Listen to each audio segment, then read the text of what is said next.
Kepala SMP Negeri 3 Negara, Bapak Ibu Wakabit SMP Negeri 3 Negara yang saya hormati, Ibu pemateri yang saya hormati, serta Bapak Ibu guru yang saya hormati pula. Om Swastiastu. Assalamualaikum warahmatullahi wabarakatuh. Salam sejahtera bagi kita semua. Salam bahagia. Marilah kita panjatkan puja dan puji syukur kehadirat Tuhan Yang Maha Esa, karena berkat rahmat Beliaulah kita pada hari ini bisa mengikuti kegiatan diseminasi budaya positif SMP Negeri 3 Negara CGP Angkatan yang ke-9. Adapun acara sebagai berikut. Pertama, pembukaan. Kedua, sambutan Bapak Kepala Sekolah. Ketiga, doa. Keempat, materi diseminasi. Dan yang kelima, penutup. Acara pembukaan sudah kita lewati. Kita lanjutkan ke acara kedua, yaitu sambutan dari Bapak Kepala SMP Negeri 3 Negara. Kepada Bapak kami persilakan. Terima kasih atas waktunya. Om Swastiastu. Assalamualaikum warahmatullahi wabarakatuh. Salam sejahtera, salam bahagia. Yang terhormat Bapak Ibu Wakabit SMP Negeri 3 Negara, Bapak Ibu guru yang saya banggakan. Pada hari ini yaitu tentang diseminasi CGP Angkatan ke-9 tentang diseminasi budaya positif. Itu kita sangat berbahagia sekali, sangat berbangga. Kita sudah makin meningkat, memiliki guru, nantinya guru yang bergerak di SMP Negeri 3 Negara. Bapak Ibu guru, mohon diperhatikan semua materi yang nanti ditayangkan oleh Ibu Arsi dan Ibu Gusti Ayu Komang Krisnawati, dan semoga apa yang disampaikan itu nanti bermanfaat bagi Bapak Ibu guru dalam melaksanakan pembelajaran yaitu kurikulum merdeka. Nah, demikian aja dari dia. Untuk mempersingkat waktu, mari kita bersama-sama memperhatikan, dan setelah memperhatikan, menyimak, kita melaksanakan di lapangan demi untuk anak-anak kita ke depan. Terima kasih. Yang sudah Anto Pramasandi, Om Sati Om. Baik, demikianlah tadi sambutan dari Bapak Kepala Sekolah. Acara berikutnya, sebelum kita mengikuti materi diseminasi budaya positif, marilah kita berdoa semoga kegiatan ini berjalan lancar dan tidak ada halangan suatu apapun. Kepada Bapak Ibu, silakan berdiri.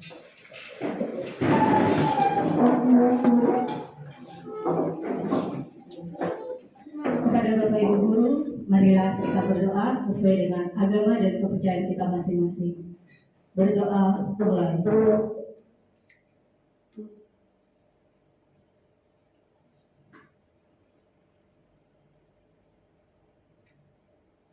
Doa selesai.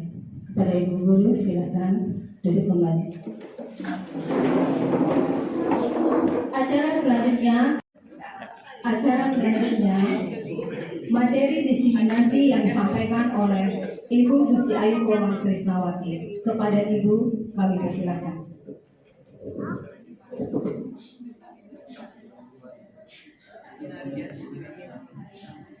Terima kasih kepada moderator sudah memberikan waktu dan kesempatan kepada saya. Baik, pada siang hari ini sebelum saya memaparkan diseminasi budaya positif ya.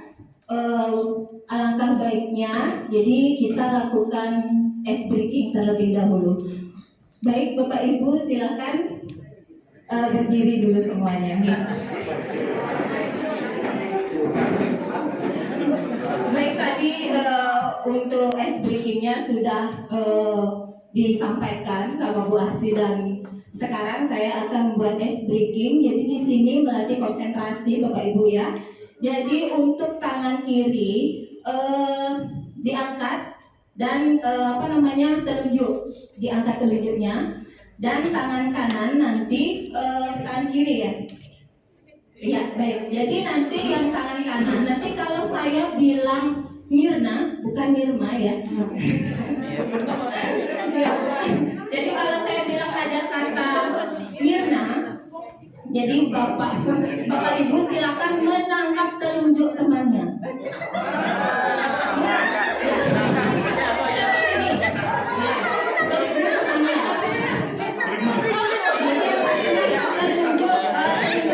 Bagian tangan kiri, telunjuk yang kanan menangkap. Jelas ya? Nah, jadi seperti ini. Kalau saya bilang Mirna, jadi konsentrasi menangkap dan menyembunyikan telunjuk. Paham ya? Jadi jangan sampai telunjuknya ditangkap oleh temannya. Ya. Oke, jadi harus konsentrasi.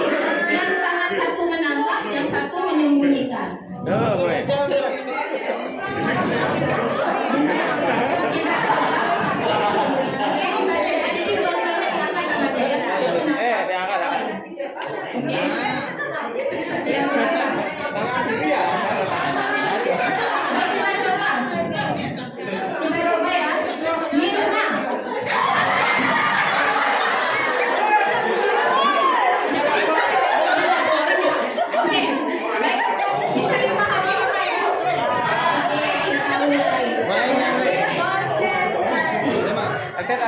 Saya akan membawakan cerita.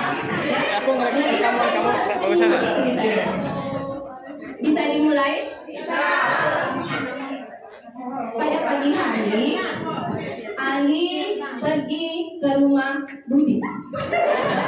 Budi ya. Di sana dia ketemu dengan Ina dan Birma.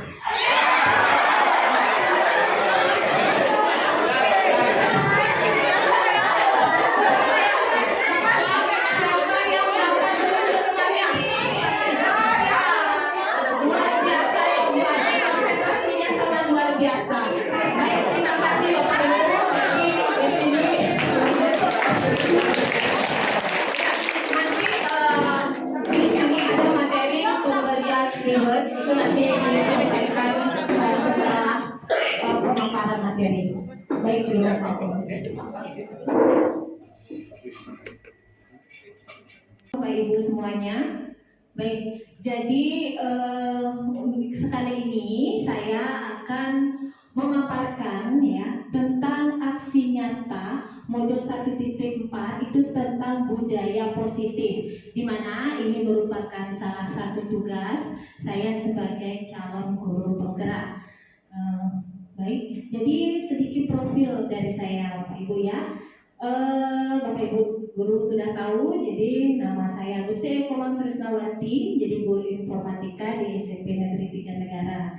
Saya merupakan calon guru penggerak angkatan 9 Kabupaten Jember. Baik, jadi dari materi yang akan saya sampaikan di sini, saya akan bercerita sedikit Bapak Ibu. Dan bagaimana kita dapat menumbuhkan budaya positif ini, pertama dari filosofi pendidikan menurut Ki Hajar Dewantara. Jadi di mana menurut beliau, jadi kita harus memerdekakan siswa, ya. Jadi memerdekakan siswa, di mana kita harus memberikan pembelajaran yang berpusat kepada siswa. Nah, untuk mewujudkan ini, jadi di sini diperlukan nilai dan peran guru penggerak. Baik, lalu juga paradigma inquiry apresiatif, di mana nanti dengan dapat menumbuhkan budaya positif bisa menerapkan visi dari sekolah kita. Baik, lanjut. Ya, penerapan budaya positif yang akan saya paparkan hari ini, yang pertama itu ada disiplin positif dan nilai-nilai kebajikan universal. Yang kedua, teori motivasi, hukuman, dan penghargaan restitusi. Yang ketiga, keyakinan sekolah atau kelas. Yang keempat, kebutuhan dasar manusia dan dunia berkualitas. Yang kelima, posisi kontrol. Yang keenam, segitiga restitusi dalam penyelesaian masalah. Baik, yang pertama saya akan memaparkan tentang disiplin positif dan nilai-nilai kebajikan universal.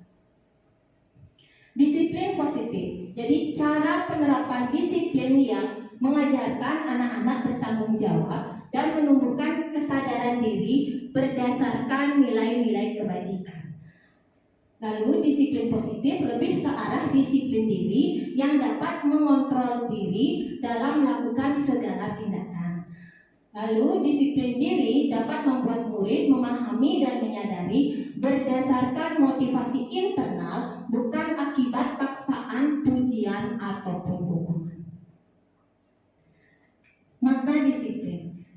Jadi merdeka itu menurut Ki Hajar Dewantara itu artinya tidak hanya terlepas dari perintah, akan tetapi juga cakap buat memerintah diri sendiri. Jadi kita, Bapak Ibu Dewan Guru, sebagai pendidik, tujuan kita adalah menciptakan anak-anak yang memiliki disiplin diri, sehingga mereka bisa berperilaku dengan mengacu pada nilai-nilai kebajikan universal dan memiliki motivasi intrinsik, bukan baik. Jadi untuk standar pendidikan nasional kita di sini diharapkan itu adalah profil pelajar Pancasila, di mana siswa memiliki karakter profil pelajar Pancasila, yaitu beriman, bertakwa kepada Tuhan Yang Maha Esa, dan berakhlak mulia, mandiri, bernalar kritis, kebinekaan global, gotong royong, dan kreatif. Baik, dalam standar pendidikan nasional, jadi dalam rangka menciptakan lingkungan yang positif, maka setiap warga sekolah dan pemangku kepentingan perlu saling mendukung, menghayati dan menerapkan nilai-nilai kebajikan yang telah disepakati bersama.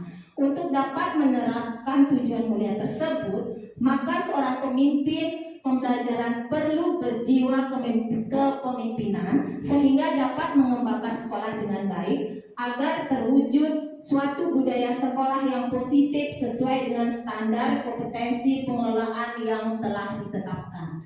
Tujuan mulia dari penerapan disiplin positif adalah agar terbentuk murid-murid yang berkarakter, berdisiplin, santun, jujur, peduli, bertanggung jawab, dan merupakan pembelajar sepanjang hayat sesuai dengan standar kompetensi lulusan yang diharapkan. Baik, lanjut Bapak Ibu. Di sini saya akan memaparkan tentang teori motivasi, hukuman, dan penghargaan restitusi.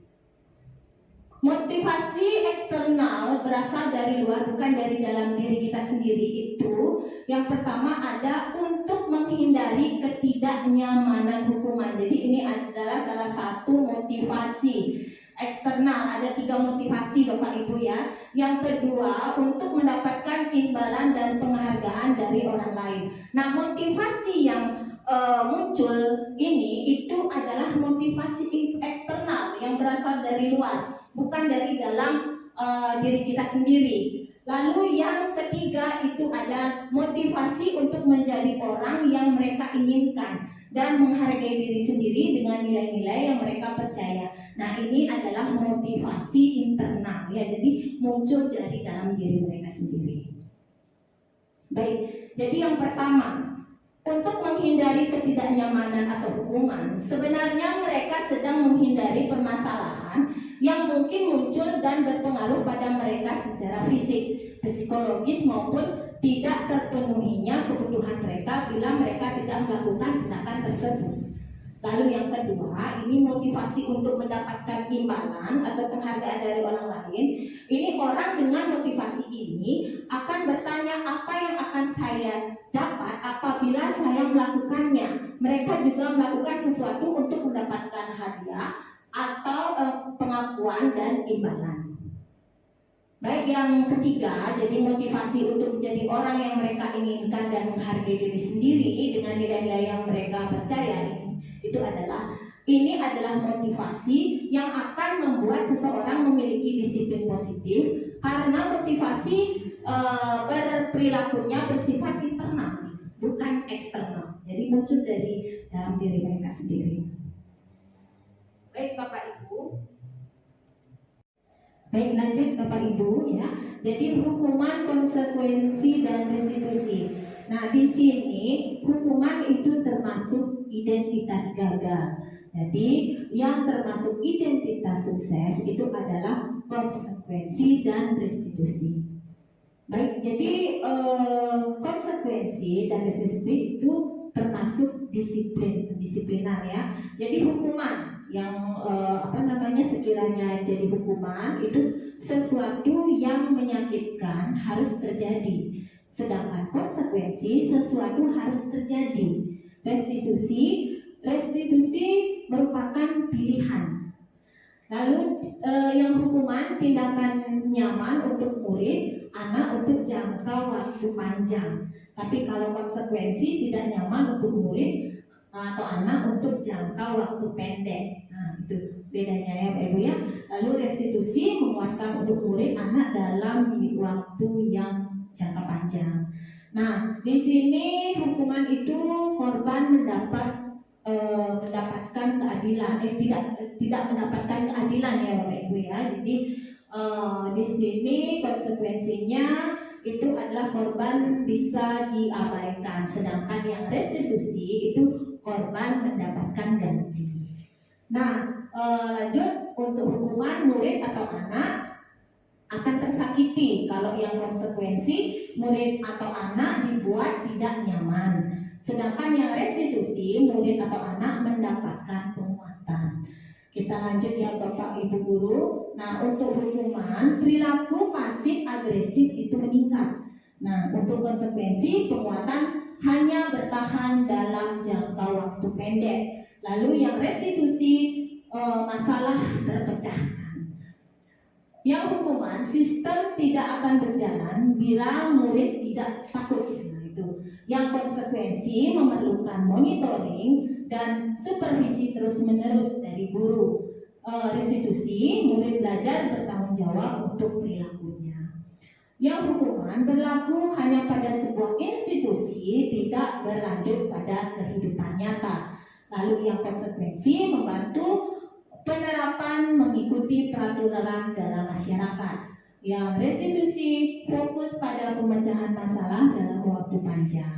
Nah, di sini lanjut ya. Untuk hukuman peraturannya adalah kamu harus. Nah, itu hukuman. Kalau yang konsekuensi, apa peraturannya? Mampukah kamu melakukannya? Terima kasih. Lalu yang restitusi, apa yang kamu yakini, apa yang bisa kamu lakukan untuk memperbaiki masalah ini. Lanjut untuk hukuman, murid dan anak membenci peraturan, sedangkan konsekuensi murid dan anak menghormati peraturan. Yang restitusi, murid dan anak menghormati dirinya dan orang lain. Dan yang hukuman, dampak pada murid, jadi ini sangat berdampak ya Bapak Ibu ya. Kalau hukuman itu dampaknya itu marah, merasa bersalah, rendah diri, mengasingkan diri. Ini dampak dari siswa kalau kita memberikan hukuman. Baik, kalau konsekuensi, jadi mereka kehilangan hak, waktu jeda, jadi seorang diri, penahanan, seperti itu. Ya, restitusi, murid anak tidak kehilangan waktu namun bersemangat untuk memperbaiki diri. Nah, ini untuk kegiatan tematik yang dihukum oleh penghargaan. Nah, Bapak Ibu bisa lihat semua ya. Jadi saya bacakan lagi untuk kasus Ibu Anas. Ibu Anas guru kelas 2 SD. mendapatkan masalah. Murid-muridnya tidak bisa tertib berdiri antri di depan pintu kelas dan selalu berebutan masuk ke dalam kelas setelah jam istirahat usai. Ini tentunya sangat mengganggu proses pembelajaran di mana kelas tidak dapat mulai tepat waktu karena Ibu Ana sibuk menerapkan murid-muridnya untuk waktu cukup lama. Akhirnya Bu Anas berpikir cepat dan mengandalkan stiker bintang. Setiap murid-muridnya akan masuk kelas usai jam istirahat. Ibu Anas akan mengiming-imingi murid-muridnya dengan stiker bintang. Siapa yang dapat berdiri lurus dan berbaris rapi antri di depan pintu dapat bintang dari Bu Anas. Sebagian besar murid-muridnya menyambut tantangan tersebut dan langsung berdiri rapi di depan pintu agar mendapatkan stiker bintang. Hal ini terus dilakukan Bu Anas selama beberapa minggu karena cukup berhasil membuat murid-muridnya berdiri rapi antri di depan pintu sampai pada suatu saat Bu Anas sakit dan terpaksa digantikan Pak Heru. Pak Heru tidak mengetahui tentang stiker bintang dan benar saja pada saat mulai masuk ke kelas usai jam istirahat, murid-murid kelas 2 kembali berebut masuk kelas. Apa yang terjadi Bapak Ibu ya? Baik, dari pertanyaan pematik tadi, kira-kira apa motivasi murid-murid kelas 2 untuk bersedia berdiri antri sebelum masuk kelas? Ya, baik Ibu Nirma silakan. Untuk motivasinya sendiri yaitu anak-anak kelas 2 mendapatkan bintang dari Ibu Anas. Iya, jadi motivasinya untuk mendapatkan bintang. Jadi itu ada untuk mendapatkan penghargaan ya, mendapatkan bintang. Baik, yang kedua, apakah ada cara lain agar murid-murid kelas 2 bersedia antri di depan kelas tanpa diberi penghargaan stiker bintang? Kira-kira Bu Nirma, untuk cara lain mungkin selain baik, silakan Ibu Nirma. Mungkin dengan cara memberikan pemahaman kepada anak-anak kelas 2 agar membiasakan diri untuk berbaris dengan rapi sebelum masuk ke kelas. Iya, luar biasa ya Ibu Nirma ya. Jadi benar ya. Jadi dengan memberikan pemahaman, jadi tidak semua serta-merta itu kita bisa berikan berupa penghargaan atau hadiah. Kita bisa menerapkan metode-metode yang lain yang lebih membuat siswa itu mandiri ya. Jadi membudaya kepada diri mereka supaya mereka bisa melakukannya dengan senang hati, itu tanpa paksaan atau tanpa imbalan seperti itu ya. Baik Bapak Ibu, jadi di sini dihukum oleh penghargaan. Jadi sebenarnya pemberikan penghargaan itu adalah merupakan hukuman juga ya sebenarnya kalau kita lihat. Nah coba kita lihat, jadi penghargaan merusak hubungan. Nah bisa saja dengan memberikan penghargaan itu merusak hubungan ya. Kok dia dapat, saya enggak, nah seperti itu ya kiranya. Lalu penghargaan mematikan kreativitas. Jadi kadang si A, anak itu saja yang mengikuti event-event atau lomba, jadi yang lain nggak usah dah, atau juga dia yang dipilih. Nah itu mematikan kreativitas ya. Lalu ada penghargaan mengurangi ketepatan, ada penghargaan menghukum. Lalu ada penghargaan menurunkan kualitas dan motivasi diri dalam diri atau intrinsiknya itu tidak ada lagi. Baik Bapak Ibu, nah tadi sudah ya. Jadi untuk materi berikutnya itu adalah tentang keyakinan kelas. Nah, di mana keyakinan kelas ini guru berperan dalam mewujudkan terbentuknya keyakinan sekolah atau kelas dengan adanya kesepakatan antara guru dan murid. Lalu keyakinan sekolah atau kelas berupa pernyataan-pernyataan universal yang mungkin diingat, yang mudah diingat ya. Jadi dan dipahami dan harus diterapkan di lingkungan sekolah.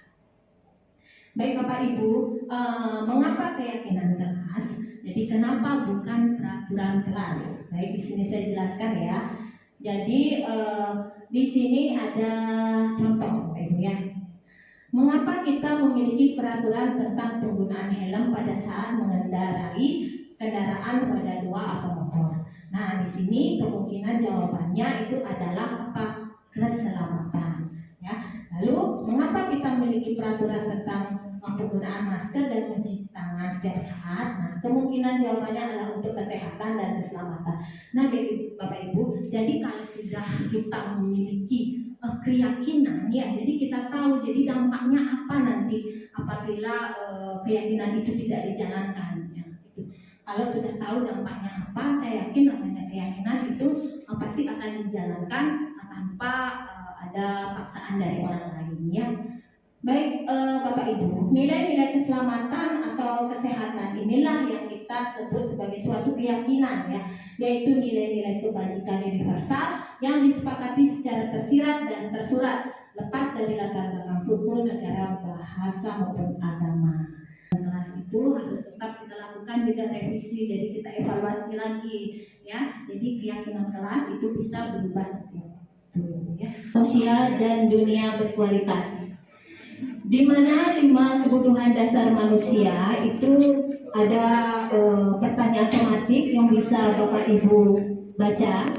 Jadi Dinda, seorang anak kelas 3 SD, begitu tiba di rumah pulang dari sekolah, menangis dan mengadu pada ibunya bahwa dia benci pada Ibu Rani, gurunya, ya. Menurut Anda, kebutuhan apa yang berusaha dipenuhi oleh Dinda jika jawabannya seperti ini?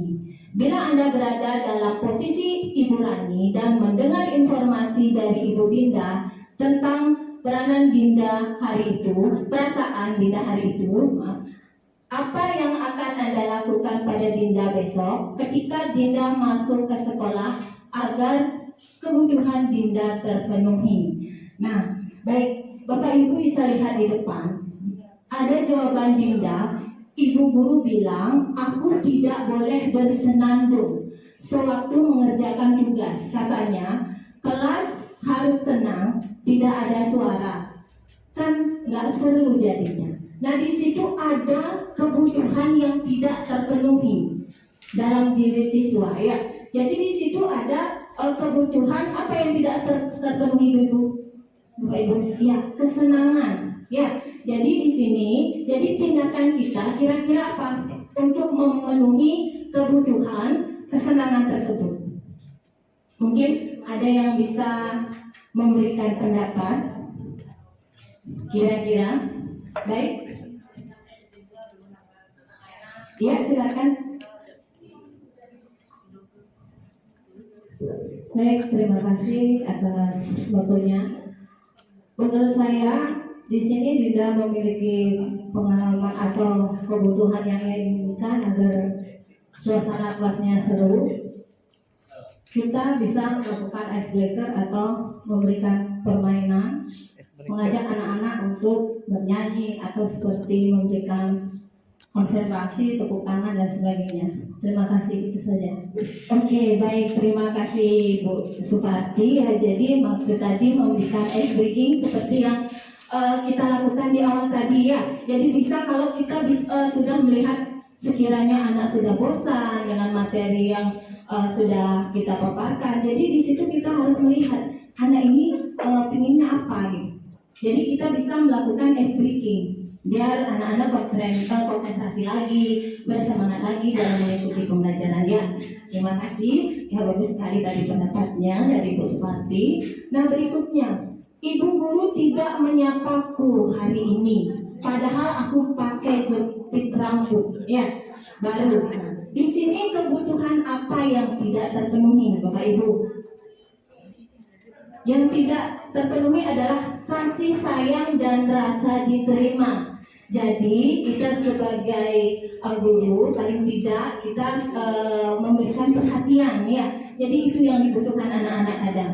Jadi mereka membutuhkan perhatian dari kita. Baik, yang ketiga, aku bosan. Aku bosan, masa belajarnya cuma gitu-gitu aja, dengerin ibu guru aja. Nah, kira-kira kebutuhan apa yang tidak terpenuhi? Kebebasan, ya. Kebebasan Bapak Ibu. Jadi tindakan yang bisa diambil kira-kira ada yang memberikan pendapat? Ya, dari Pak Andi mungkin, ya. Di sini. Jadi ada kebutuhan yang tidak terpenuhi dari siswa tersebut, apa kira-kira tindakan yang harus dilakukan? Ya, jadi jika ada hal-hal tertentu yang menjadi minat siswa, jadi sebagai guru kita, jadi guru kan berperan sebagai fasilitator ya, jadi mencari jalan tengah di mana siswa itu minatnya tersalurkan.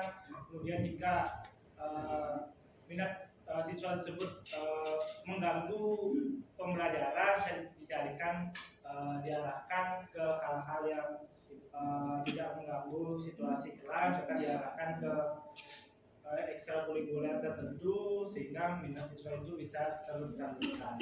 Iya, bagus ya, terima kasih Pak Andi. Jadi di sini tindakan Anda, jadi kalau siswa merasa bosan, jadi kita harus mencari lagi tadi ya metode-metode apa yang kita sebaiknya lakukan ya supaya kebutuhan anak itu terpenuhi. Ya, mereka merasa senang juga. Baik, yang berikutnya, aku sebel ya. Gambarku tidak rapi, malah ibu guru nunjukin ke teman-temanku di depan kelas. Nah, di sini kebutuhan yang tidak terpenuhi itu apa? Penguasaan ya Bapak Ibu. Jadi ada kebutuhan penguasaan yang tidak terpenuhi. Nah, sekiranya tindakan apa yang harusnya kita lakukan di sini sebagai guru? Ya, kira-kira ada lagi yang ingin berpendapat? Ya, Ibu lagi ingin menambahkan, boleh silakan. Tidak apa kita berbagi di sini ya, oke Ibu ya. Tidak ada benar salah ya. Baik, menurut saya mungkin pribadi karena di sini dia memiliki keahlian atau skillnya sedemikian atau kemampuannya segitu, jadi kita mungkin bisa memotivasi, memberikan bimbingan kembali atau mengarahkan dengan contoh-contoh yang lain, misalkan gambar-gambar yang lain kalau memang dia senang melukis. Itu saja, terima kasih. Iya baik, jadi itu pendapat dari Bu Supati. Nah di sini kebutuhan yang tidak terpenuhi itu penguasaan. Jadi bisa kita memberikan dia diberikan contoh ya kepada teman-teman. Jadi ingin terlihat, ingin tampil. Jadi dia ingin menguasai. Nah seperti itu kita berikan kesempatan kepada anak itu untuk menunjukkan ya bahwa dia itu mampu seperti itu. Baik, kita lanjutkan ke slide berikutnya. Nah, di sini ada 5 posisi kontrol, Bapak Ibu, di mana 5 posisi kontrol itu ada yang namanya penghukum, ya. Nanti ada penghukum, pembuat rasa bersalah, ya, kontrol manajer, teman, nah seperti itu. Baik, kita yang pertama dulu yang penghukum. Nah, seorang penghukum bisa menggunakan hukuman fisik maupun verbal. Orang-orang yang menjalankan posisi penghukum senantiasa mengatakan bahwa sekolah memerlukan sistem atau alat yang dapat lebih menekan murid-murid lebih dalam lagi. Guru-guru yang menerapkan posisi penghukum akan berkata, patuhi aturan saya, atau awas, kamu selalu saja salah, selalu, pasti selalu yang terakhir, selesai. Guru seperti ini senantiasa percaya hanya ada satu cara agar pembelajaran bisa berhasil, yaitu cara dia membuat rasa bersalah. Ini adalah yang kedua. Ini posisi kontrol yang kedua. Jadi membuat merasa bersalah. Jadi posisi ini biasanya guru akan bersuara lebih lembut. Pembuat rasa bersalah akan menggunakan keheningan yang membuat orang lain merasa tidak nyaman. Bersalah ya, atau rendah diri. Kata-kata yang keluar dengan lembut akan seperti ibu sangat kecewa sekali dengan kamu ya. Berapa kali Bapak harus memberitahu kamu ya? Gimana coba kalau orang tua kamu tahu kamu berbuat begini? Jadi ini membuat menekankan bahwa si anak itu ada rasa bersalah. Nah ini sebenarnya tidak dibenarkan juga ya. Di posisi ini murid akan memiliki penilaian diri yang buruk tentang diri mereka. Murid merasa tidak berharga dan telah mengecewakan orang-orang yang disayanginya. Nah, seperti itu. Lalu lanjut ke posisi teman, ya, Ibu. Nah, di sini pada posisi teman, guru pada posisi ini tidak akan menyakiti murid, namun akan tetap berupaya mengontrol murid melalui persuasi, ya. Posisi teman pada guru bisa negatif atau positif. Positif di sini berupa hubungan baik yang terjalin antara guru dan murid. Guru di posisi teman menggunakan hubungan baik dan humor untuk mempengaruhi seseorang. Mereka akan berkata, nah ini contoh-contohnya ya Bapak Ibu bisa dilihat di depan. Ayo bantulah demi Bapak ya. Seperti itu. Yang kedua, ayo ingat tidak ada bantuan Bapak selama ini. Ya sudah, kali ini tidak apa-apa. Nanti Ibu bantu bereskan. Nah, seperti itu kalimat-kalimat yang sering diucapkan. Ini adalah kontrol teman, ya. Hal negatif dari posisi teman ini adalah bila suatu saat guru tersebut tidak membantu, maka murid akan kecewa dan berkata, saya pikir Bapak atau Ibu teman saya. Nah, seperti itu. Murid merasa kecewa dan tidak mau lagi berusaha. Hal lain yang mungkin timbul adalah murid hanya akan bertindak untuk guru tertentu saja dan tidak untuk guru yang lainnya. Murid akan tergantung pada guru tersebut. Nah, ini ya. Jadi kalau posisi teman hasilnya seperti itu. Nah, yang keempat ada namanya pemantau, Bapak Ibu ya. Pemantau di sini, memantau berarti mengawasi. Pada saat kita mengawasi, kita bertanggung jawab atas perilaku orang-orang yang kita awasi. Posisi pemantau berdasarkan pada peraturan-peraturan dan konsekuensi dengan menggunakan sanksi konsekuensi. Kita dapat memisahkan hubungan pribadi kita dengan murid, ya. Sehingga seseorang yang menjalankan posisi pemantau, pertanyaannya yang diajukan dari seorang pemantau kurang lebih seperti ini, ya. Peraturannya apa? Nah, itu ya lebih ke peraturan.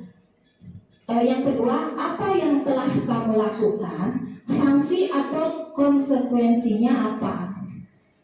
Seorang pemantau sangat mengandalkan perhitungan, catatan, data yang dapat digunakan sebagai bukti atas perilaku seseorang.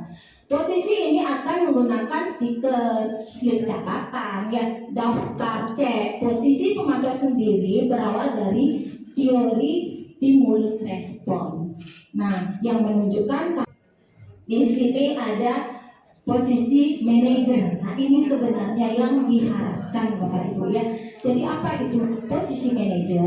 Jadi posisi terakhir atau manajer adalah posisi di mana guru berbuat sesuatu bersama dengan murid, mempersilahkan murid mempertanggungjawabkan perilakunya, mendukung murid agar dapat menemukan solusi atas permasalahannya sendiri. Jadi seorang manajer akan berkata, apa yang kita yakini, kembali ke keyakinan kelas yang sudah disepakati tadi ya Bapak Ibu. Lalu apakah kamu meyakininya?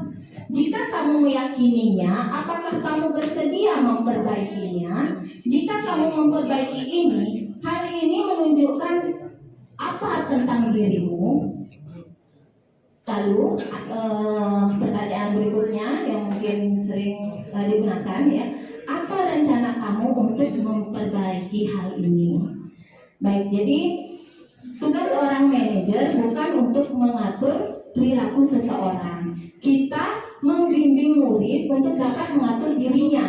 Seorang manajer bukanlah memisahkan murid dari kelompoknya, tapi mengembalikan murid tersebut ke kelompoknya dengan lebih baik dan kuat. Baik, jadi bisa jadi dalam praktik penerapan disiplin sehari-hari kita akan kembali ke posisi teman atau pemantau. Karena murid yang ditangani belum siap diajak untuk berdiskusi ya Bapak Ibu ya, atau diundang melakukan restitusi. Namun perlu disadari tujuan akhir dari 5 posisi kontrol seorang guru adalah pencapaian posisi manajer, di mana posisi inilah murid dapat menjadi pribadi yang mandiri, merdeka dan bertanggung jawab atas segala perilaku dan sikapnya, yang pada akhirnya dapat menciptakan lingkungan yang positif, nyaman dan aman. Nah, baik, jadi tadi sudah disampaikan ada 5 posisi kontrol: penghukum, pembuat rasa bersalah, teman, pemantau, dan manajer. Nah, manajer. Jadi di sini yang diharapkan Bapak Ibu memiliki posisi sebagai manajer, ya. Jadi guru berbuat sesuatu bersama murid, mempersilahkan murid mempertanggungjawabkan perilakunya dan mendukung murid agar dapat menemukan solusi atau permasalahannya sendiri. Posisi manajer mengacu pada restitusi yang dapat menjadikan murid sebagai manajer bagi dirinya sendiri sehingga tercipta identitas positif atau berhasil. Baik, jadi 5 posisi kontrol, di mana di sini motivasi tadi identitas gagal tadi sudah saya sampaikan di awal, ya. Penghukum, pembuat rasa bersalah, itu terciptanya identitas gagal pada siswa. Lalu posisi kontrol sebagai teman, pemantau positif, itu identitas perilaku kontrol positif sebagai teman dan pemantau. Lalu kontrol diri itu sebagai manajer. Baik Bapak Ibu, jadi di sini contohnya guru berbuat menghardik. Nah, ini penghukum Bapak Ibu, ya.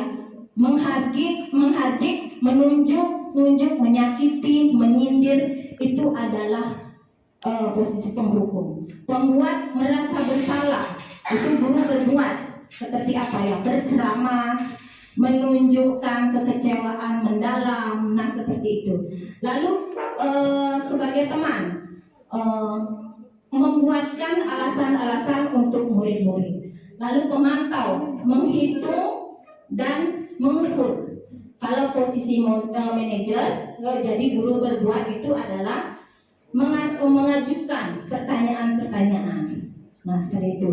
Lanjut, guru berkata, kalau dia penghukum, kalau kamu tidak melakukannya, saya akan. Nah itu penghukum. Kalau dia pembuat rasa bersalah, maka guru berkata, kamu sudah mengecewakan bapak atau ibu. Lalu kalau posisinya teman, guru berkata, lakukan demi bapak atau ibu yang sudah nanti bapak ibu bantu bereskan. Nah seperti itu. Lanjut ke posisi pemantau, guru berkata, apa peraturannya, apa konsekuensinya, apa yang telah kamu lakukan, apa yang terjadi sekarang. Nah itu lebih ke aturan-aturan. Lalu guru berkata sebagai posisi manajer, yang pertama, apa yang kita yakini. Nah itu, apa kamu meyakini hal tersebut? Kalau kamu meyakininya, maukah kamu memperbaikinya? Kalau kamu memperbaikinya, jadi kira-kira hal tersebut akan menggambarkan apa tentang dirimu. Nah seperti itu kalau kata-kata gurunya, contohnya ya Bapak Ibu. Lalu kalau hasil penghukum itu adalah memberontak nanti, ya. Lalu ada pendendam, itu ada rasa dendam pada siswa. Lalu menyalahkan orang lain. Nah itu kalau posisi penghukum itu dijalankan. Nah itulah hasilnya. Lalu kalau pembuat merasa bersalah, itu yang dihasilkan itu menyembunyikan, menyangkal dan berbohong. Itu hasilnya. Lalu kalau dia sebagai teman, itu hasilnya adalah ketergantungan kepada kita. Siswa akan ketergantungan. Kalau posisi sebagai pemantau, hasilnya adalah menyesuaikan bila diawasi, ya, bukan keluar dari dirinya sendiri. Lalu kalau posisi manajer, hasil yang didapat itu adalah menguatkan watak dan karakter siswa. Ya, baik. Jadi murid berkata, nah di sini posisinya murid. Jadi apa yang dikatakan murid? Kalau kita mengkondisikan diri kita di posisi penghukum, ya. Jadi murid akan berkata, saya tidak peduli. Itu sekiranya jawaban dari siswa. Lalu kalau kita posisikan diri pembuat rasa bersalah, apa yang dikatakan siswa? Jadi dia berkata, maafkan saya. Tuh, kalau kita tempatkan diri siswa itu pada posisi merasa bersalah. Lalu posisi teman, murid akan berkata, saya pikir bapak ibu teman saya. Nah itu, ya. Lalu kalau di posisi pemantau, murid akan berkata, saya akan dapat berapa bintang kalau melakukan hal tersebut. Jadi mengharapkan imbalan, ya. Jika sudah melakukan hal tersebut, saya akan mendapatkan apa? Nah itu kira-kira itu yang akan dikatakan oleh murid. Nah kalau kita bisa memposisikan di posisi manajer, maka murid akan berkata, bagaimana caranya agar saya bisa memperbaiki keadaan ini? Nah, dia akan mencari solusi dari masalahnya sendiri. Lalu, saya akan memperbaiki masalah ini dengan seperti itu contohnya, ya Bapak Ibu, yang dihasilkan dari penerapan posisi kontrol yang sudah disampaikan tadi. Baik, kita lanjutkan. Nah, ini dampak. Kita lanjutkan. Dampak apa pada murid kalau kita memposisikan diri di posisi penghukum? Jadi dampaknya adalah siswa akan mengulangi kesalahan berulang kali. Perilakunya jadi menjadi agresif. Nah itu. Kalau pembuat merasa bersalah, jadi dampak pada murid itu rendah diri, merasa gagal, dan tidak berharga. Kalau di posisi teman, itu murid akan berdampak pada murid itu adalah ketergantungan, tidak mandiri, dan tidak bisa memutuskan. Di posisi pemantau, itu dampak pada murid menitik beratkan pada dampak pada diri sendiri, ya, mendapatkan hadiah atau mendapatkan hukuman. Jadi kalau hadiah ya hukuman, nah, seperti itu. Kalau di tempat posisi manajer, kontrol diri sebagai manajer, jadi dampak pada murid itu akan mengevaluasi diri bagaimana menjadi diri yang lebih baik. Nah, seperti itu. Nah, untuk kegiatan dengan dunia berkualitas, itu posisi penghukum, murid meletakkan guru di luar dunia berkualitas. Kalau pembuat rasa bersalah, itu murid meletakkan guru di dalam dunia berkualitas. Kalau kontrol teman, jadi murid meletakkan guru sebagai orang penting dalam dunia berkualitas. Nah, di sini kalau sebagai pemantau, murid meletakkan guru peraturan di dunia berkualitas. Dan yang manajer itu murid meletakkan dirinya sebagai individu yang positif dalam dunia berkualitas. Nah, seperti itu Bapak Ibu, ya. Nah, jadi 5 posisi kontrol tersebut, jadi tujuan akhir dari 5 posisi kontrol seorang guru adalah pencapaian posisi manajer.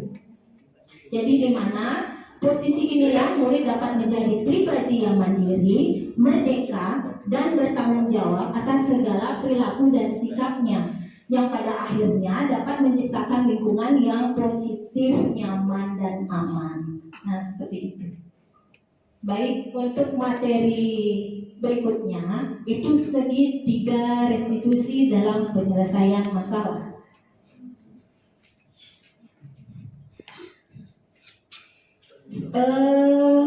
Segitiga restitusi dalam penyelesaian masalah itu, guru yang berperan sebagai manajer menggunakan segitiga restitusi dalam penyelesaian masalah melalui 3 tahapan, yaitu menstabilkan identitas, validasi tindakan yang salah, dan menanyakan keyakinan. Nah, tujuannya adalah menghasilkan murid yang mandiri dan bertanggung jawab. Nah, ini gambaran dari segitiga restitusi Bapak Ibu, ya. Segitiga restitusi ini itu ada namanya menstabilkan identitas, di mana dalam menstabilkan identitas itu setiap orang pasti pernah melakukan kesalahan. Nah, itu kalimat-kalimatnya mungkin nanti. Lalu kamu bukan satu-satunya yang pernah melakukan ini. Jadi kita contohkan atau tempatkan diri mereka itu sama kita. Kita juga pernah melakukan kesalahan yang sama. Lalu ada validasi tindakan yang salah. Jadi kamu tentu punya alasan mengapa melakukan itu. Ya. Lanjut, adakah cara yang lebih efektif untuk mendapatkan apa yang kamu butuhkan? Nah itu pertanyaan-pertanyaannya. Lalu menanyakan keyakinan. Nah, salah satu pertanyaan itu, keyakinan kelas apa yang telah kamu sepakati? Dan kamu ingin menjadi orang yang seperti apa? Itu sekiranya pertanyaannya. Baik, saya mencoba membuat segi 3 restitusi di sini. Jadi Bapak Ibu bisa menyimak tayangannya. Ya. Selamat pagi Dan. Jadi Bu Ulan, apakah kamu tahu kesepakatan sekolah tentang waktu kehadiran di sekolah? Tahu Bu, maksimal datang jam 6.30. Ulan tahu sekarang ini sudah pukul berapa? Sekarang pukul 7:05 Bu. Maaf saya terlambat. Ibu juga pernah seperti itu. Ulan bukan satu-satunya siswa yang datang. Tapi Ibu yakin Ulan punya alasan karena datang terlambat, dan Ibu lihat juga Ulan tidak memakai atribut yang lengkap seperti itu. Apa? Maaf sekali Bu ya, saya bangun kesiangan dan terburu-buru datang ke sekolah, jadi saya tidak mengajak ibu saya. Terus adakah yang ingin Ulan sampaikan lagi? Kemarin malam saya juga begadang Bu. Kamu begadang untuk apa? Saya begadang membaca novel karena saya tidak bisa tidur. Baik, Ibu mengerti sekarang. Jadi kemarin kamu begadang hingga tidak bisa bangun pagi. Ya. Ibu paham dengan kondisimu, sehingga kamu sudah melanggar keyakinan sekolah pagi ini. Sekarang kita bicara tentang keyakinan sekolah. Apa yang kamu percaya tentang keyakinan sekolah, dan hal mana yang belum kamu tunjukkan pada pagi ini? Saya harus datang lebih pagi ke sekolah dan bertanggung jawab kepada diri saya sendiri. Baiklah Ulan, kita harus mengenal dengan baik keyakinan sekolah. Kira-kira tindakan apa yang Ulan akan lakukan untuk memperbaiki kesalahan pagi ini? Saya akan berusaha untuk tidak begadang lagi dan masak jam untuk bangun pagi-pagi. Terus ada lagi? Dan juga saya akan menyiapkan pakaian saya agar tidak bingung pada saat untuk memakai pada saat di sekolah. Baiklah, sekarang Ulan sudah sadar dengan apa yang Ulan lakukan. Ulan juga sudah bisa mencari solusi dari masalah yang Ulan lakukan. Ya, sekarang kita harus selalu mengindahkan keyakinan sekolah. Jadi Ulan harus ya. Nah, sekarang Ulan bisa masuk ke kelas dan mengikuti pelajaran seperti biasa. Terima kasih Bu. Baik Bapak Ibu, dari tayangan video segitiga restitusi tadi, jadi di mana permasalahannya adalah ada siswa yang terlambat, ya, terlambat datang. Jadi di situ sekiranya apa yang Ibu lakukan, posisi apa yang akan Bapak Ibu terapkan. Jadi di situ kan ada 5 posisi kontrol, ada posisi penghukum, ada posisi pembuat merasa bersalah, ada posisi teman, ada posisi pemantau, dan ada posisi manajer. Baik, sekarang saya akan membagikan, nanti Bapak Ibu bisa tempel di sebelah ya. Jadi posisi sekiranya kalau Bapak Ibu menemukan kasus siswa yang terlambat hadir, posisi apa yang Bapak Ibu terapkan? Baik.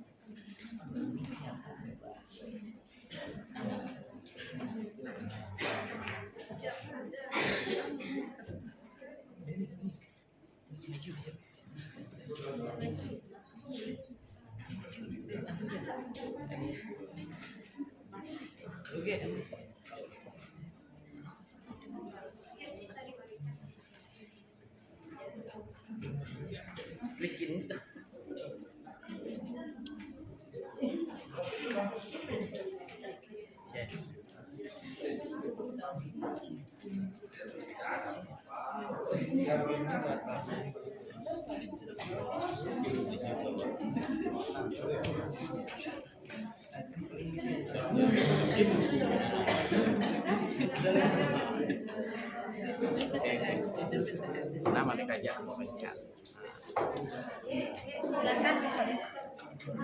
Ya. Baik, Bapak Ibu sudah ditulis? Ya, kalau sudah hasilnya bisa ditempelkan ya Bapak Ibu. Jadi kita lihat jadi posisi apa kira-kira yang Bapak Ibu lakukan ya dari kasus yang sudah kita simak tadi. Baik, silakan ditempel di depan.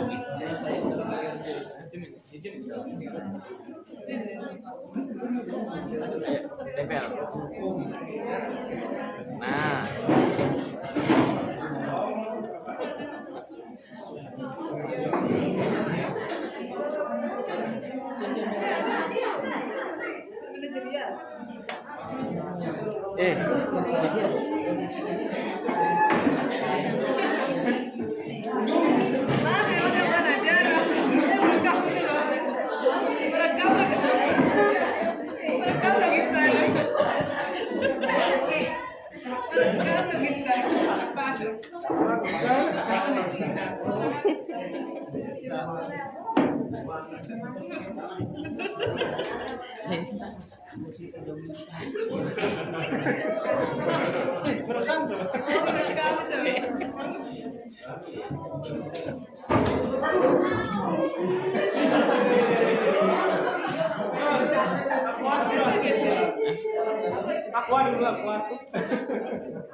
Baik, jadi Bapak Ibu kita bisa lihat bersama ya. Nah, di sini ternyata berkembang. Setelah saya baca, jadi sungguh luar biasa ya Bapak Ibu. Jadi Bapak Ibu sudah paham. Jadi kita sepakat semua menggunakan posisi manajer. Mudah-mudahan dengan menerapkan posisi manajer ini sebagai tujuan dari kita pembelajaran budaya positif, ya. Jadi ini bisa diterapkan dan mendapatkan siswa yang lebih mandiri nanti ya, yang lebih baik ke depannya. Ya, terima kasih Bapak Ibu. Jadi saya ada panjuk ya Bapak Ibu. Siang-siang pergi ke kota, jangan lupa beli alpukat. Demikian presentasi dari saya, semoga bisa bermanfaat. Ya.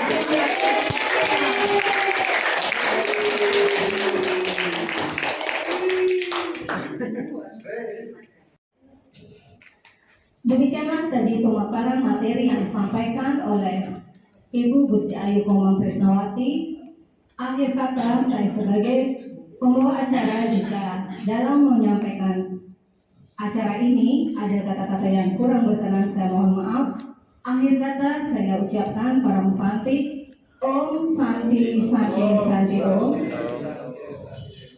Wassalamualaikum warahmatullahi wabarakatuh. Salam sejahtera bagi kita semua. Salam bahagia. Ya, tepuk tangan untuk kita semua.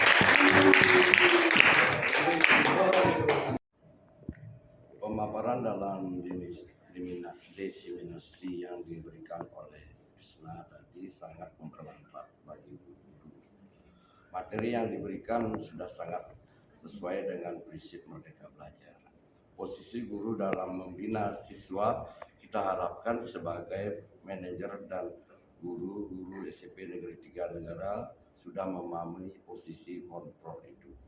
Saya selaku kepala sekolah mengucapkan terima kasih untuk Ibu Krisna sudah memberikan wawasan berharga pada diseminasi. Terima kasih.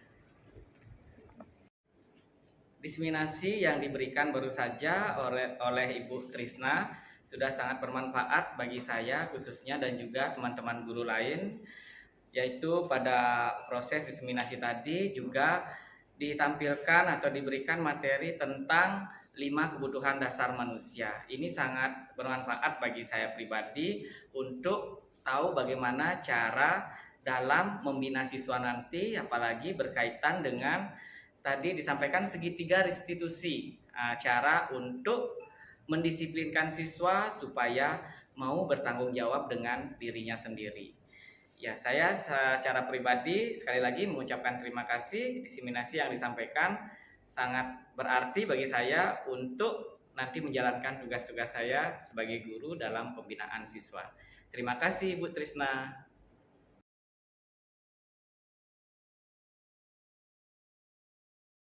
Baik, selamat pagi anak-anak. Ya, jadi pada hari ini kita akan membuat keyakinan kelas, di mana keyakinan kelas yang kita buat adalah keyakinan kelas laboratorium komputer. Ya, nah anak-anak kan sudah tahu. Jadi penggunaan laboratorium itu dulunya dinamakan tata tertib ya. Ini tata tertibnya. Jadi sebentar akan Ibu tayangkan ya tata tertib yang sudah ada di ruang lab komputer ini. Nah, di mana tata tertib ini akan kita ganti menjadi keyakinan ya nak ya. Jadi ini akan kita ganti menjadi keyakinan. Baik, kalau kita lihat, kalian bisa lihat ya. Jadi tata tertib kelas laboratorium komputer. Yang pertama apa anak-anak? Iya, dilarang datang terlambat saat praktikum. Lalu yang kedua?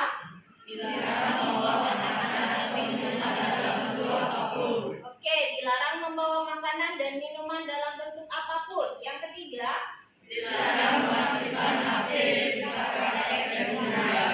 Baik, dilarang mengaktifkan HP ketika praktek dimulai. Yang keempat? Dilarang memindahkan alat praktikum.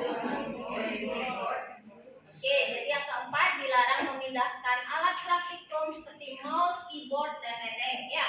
Yang kelima, dilarang membuang sampah di dalam ruangan. Ya, dilarang membuang sampah di dalam ruangan. Lanjut yang keenam,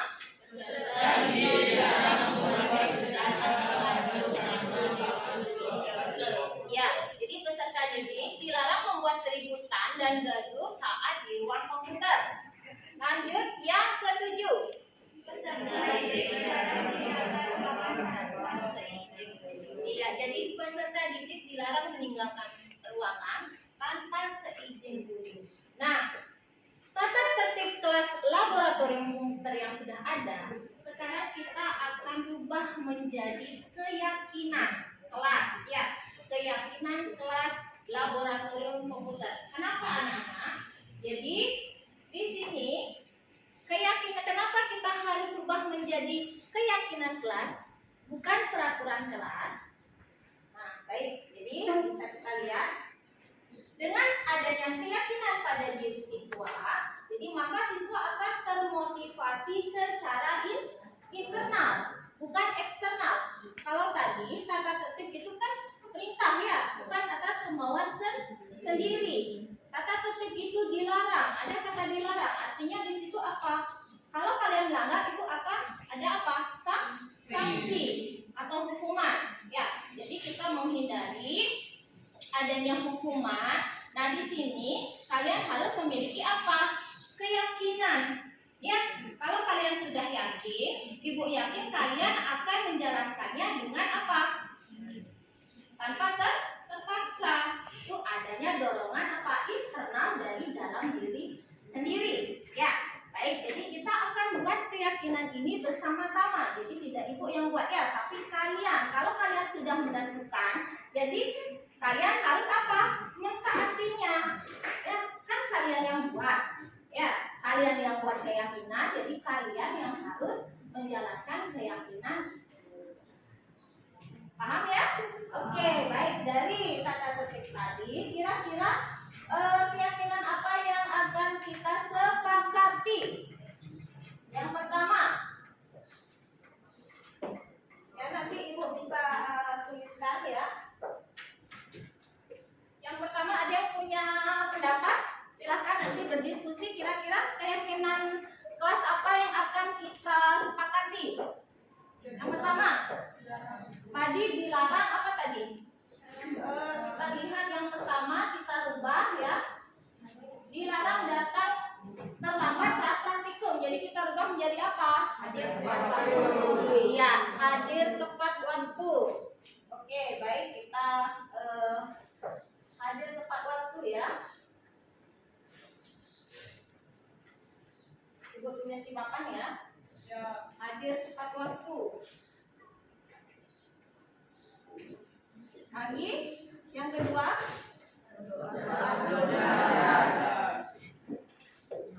Oke. Yang kedua, kesepakatan keyakinannya adalah berdoa sebelum belajar. Ada lagi yang ingin diyakini? Ada.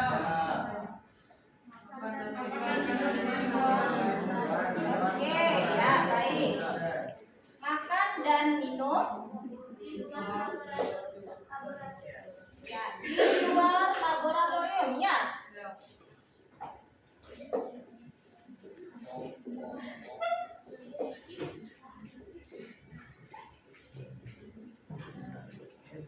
Ada lagi? Ada. Yang ingin diyakini? Menggunakan HP saat diperlukan. Oke, jadi menggunakan HP saat diperlukan ya.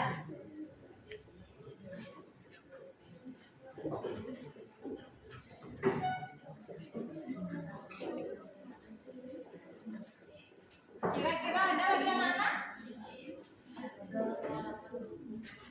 Ada lagi yang ingin diyakini?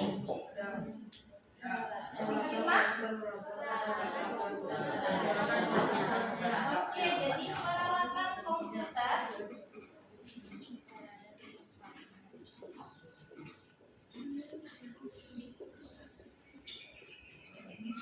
berada pada tempatnya ya.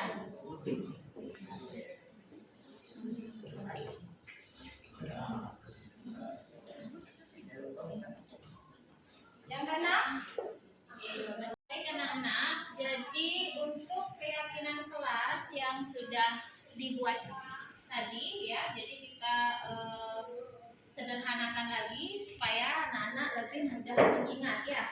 Tadi keyakinan kelas yang sudah kita buat itu hadir tepat waktu, berdoa sebelum belajar, makan dan minum di luar laboratorium komputer, menggunakan HP saat diperlukan, peralatan komputer berada pada tempatnya, menjaga kebersihan ruang komputer, aktif dalam pembelajaran, keluar laboratorium tepat waktu dan tertib.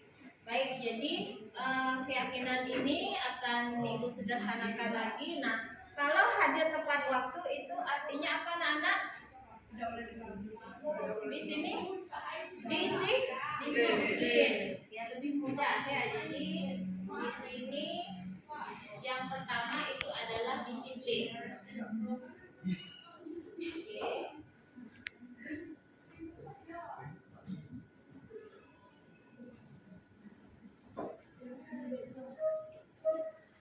Ibu akan buat di sini disiplin. Selain disiplin, kita lihat lagi. Ya. Oke, kita sudah dapat keyakinan ya, disiplin.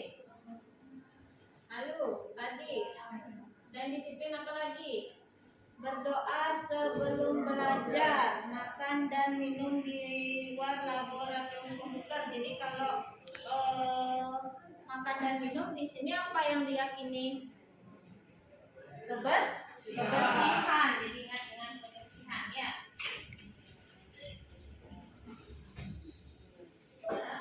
Jadi yang kedua adalah kebersihan.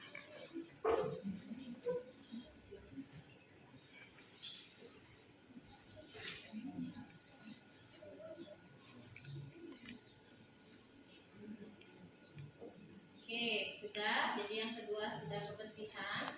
Lalu di sini menjaga kebersihan sudah, juga aktif dalam pembelajaran, sangat diperlukan. Di sini adalah apa? Menggunakan HP sangat diperlukan itu adalah tertib ya.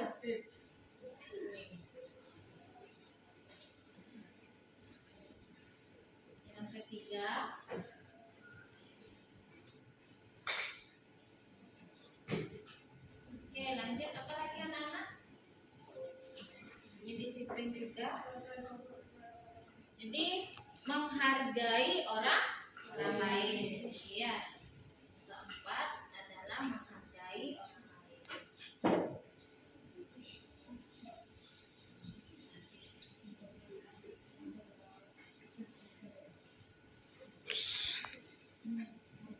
Baik, jadi anak-anak bisa lihat di depan. Jadi untuk keyakinan kelas kita di sini ada disiplin. Mudah diingat kan? Ya, disiplin. Lalu ada kebersihan, ada tertib. Ya, kalau di ruang komputer itu harus tertib. Lalu menghargai orang lain. Keyakinan kelas yang sudah kalian buat itu apakah bisa disepakati? Apakah bisa dijalankan nantinya? Oke, baik kalau kalian sudah sepakat ya, jadi sudah yakin. Di sini ibu minta untuk menandatangani daftar keyakinan kelas tertinggi ya. Ibu panggil satu-satu. Ananda Demika Pratama. Silakan. Oke, tanda tangan.